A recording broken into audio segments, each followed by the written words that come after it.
दाता तेरे सदके जाऊं।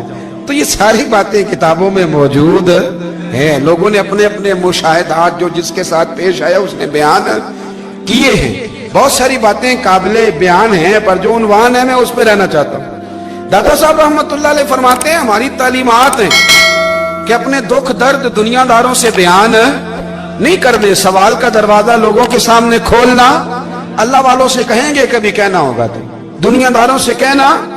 कहते हैं कि शेख अहमद नाम के बुजुर्ग थे, सारी जिंदगी किसी को काम नहीं बताया, सारी जिंदगी बड़ी मुश्किलात आई, पर कभी अपनी जात पर सवाल का दरवाजा नहीं खोला। एक ऐसी मुश्किल आई कि जो हल ही नहीं होती थी। किसी ने उन पर कोई इल्जाम लगा दिया।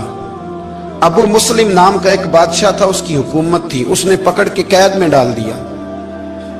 अब कैद में है, जुर्म लग गया है, फर्दे जुर्म आयद हो गई है, जेल में है। लोग कहने लगे हजरत जी अपनी सफाई में कुछ कहें, और मानने लगे सारी जिंदगी बंदों से कुछ नहीं कहा।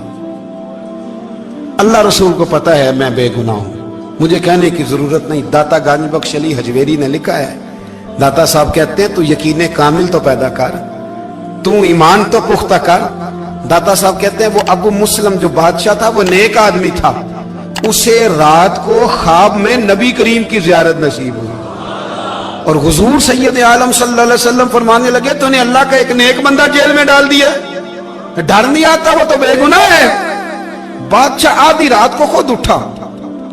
दादा साहब फरमाते हैं किसी गार्ड को नहीं भेजा, पुलिस वाले को नहीं भेजा, जेलर से नहीं, खुद गया, जाके जेल का दरवाजा खोला। दरवाजा खोल के उस दरवेश को आजाद किया, कहने लगा बाबा जाओ, मुझे पता चल गया बेगुनाह है। बाबा जी सलाम करके जाने लगे तो बादशाह फिर आगे आया, हाथ बांधे, हाथ चूमे, कहने लगा हुजूर आप बड़े नेक हैं, मेरे लिए कोई हुक्म हो तो बताइएगा, मेरे लायक को खिदमत हो तो बताइएगा। तो शेख अहमद फरमाने लगे तुझे अभी भी समझ नहीं आई, तुझे अभी भी नहीं समझ आई। कहने लगा हुजूर क्या? फरमाने लगे जो तहज्जुद के वक्त तुझे उठा के मुझे रिहा करने भेज सकते हैं वो मेरी कोई जरूरत बाकी रहने देंगे?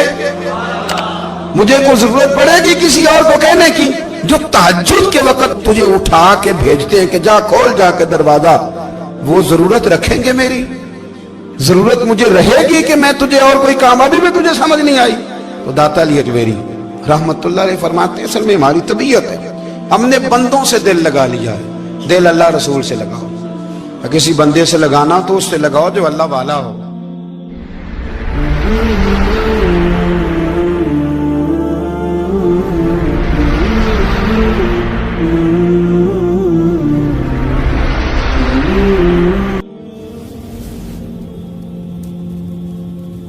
ये वाला रंग तेरे अंदर कोई नहीं।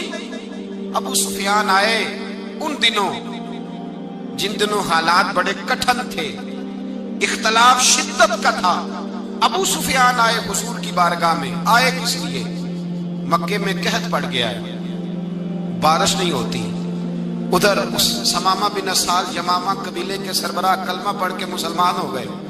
सारी गंदम उस कबीले से आती थी। समामा कहने लगा तुम मेरे मुस्तफा को नहीं मानते, कोई गंदम नहीं, भाग जाओ। एक बारिश कोई नहीं, दूसरी गंदम कोई नहीं। अबू सुफियान तड़प के दरे रसूल पे हाजिर हुए। अभी थोड़े दिन गुजरे हैं, ओहद में हुजूर के दांत शहीद किए। अभी थोड़े दिन गुजरे हुजूर को सताया है। अभी थोड़े दिन गुजरे हजरत अमीर हमजा का कलेजा निकाल के चबाया है। अभी थोड़े दिन गुजरे हजरत अनस बिन नजर की गर्दन काटी।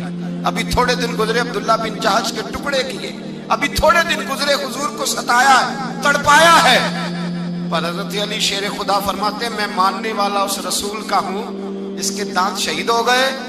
ओहद के अंदर सारी दाढ़ी लहू से भर गई। फरमाते मैं रो पड़ा और मैंने कहा महबूबा आप नहीं मुझसे बर्दाश्त होता, दुआ करें अल्लाह इन पे अज़ाब नाज़िल करे। उठाए हाथ, आप दुआ करेंगे तो अल्लाह तबारक व तआला दो पहाड़ियों में पीस डालेगा। हजरत अली कहते हैं मैंने अर्ज की तो हुजूर ने हाथ उठाए और दुआ क्या दी, अल्लाहुम्मा हदी कौमी फइन्नहुम ला यअलमून।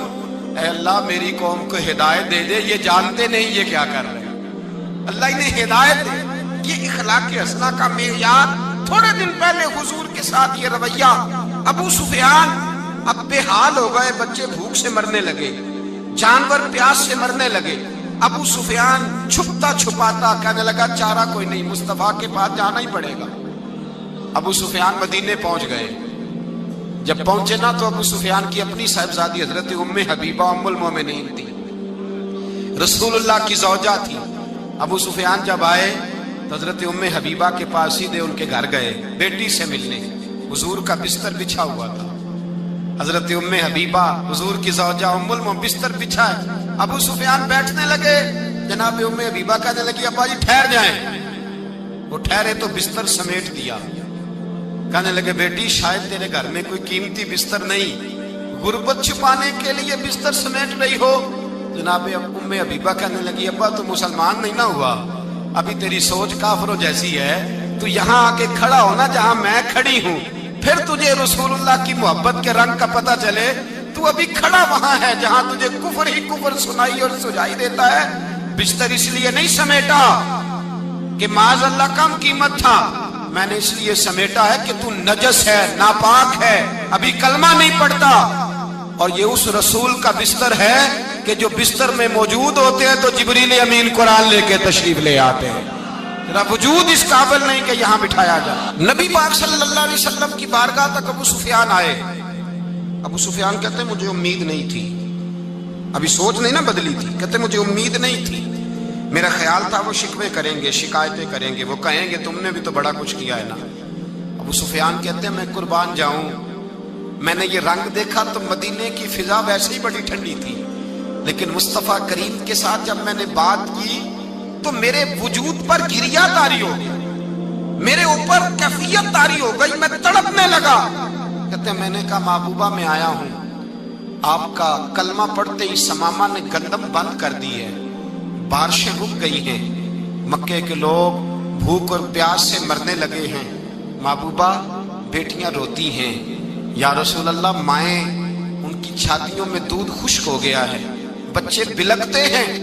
अबू सुफियान कहते हैं मैं दुश्मन था, सारे मक्के के लोग दुश्मनी करते थे, लेकिन जब मैंने ये लफ्ज कहे ना अचानक मेरी नजर उठी तो मुस्तफा करीम की तो आंखें आंसू बरसा रही। कहते मेरी बात भी मुकम्मल ना हुई, हुजूर ने पहले रुक्का मंगवा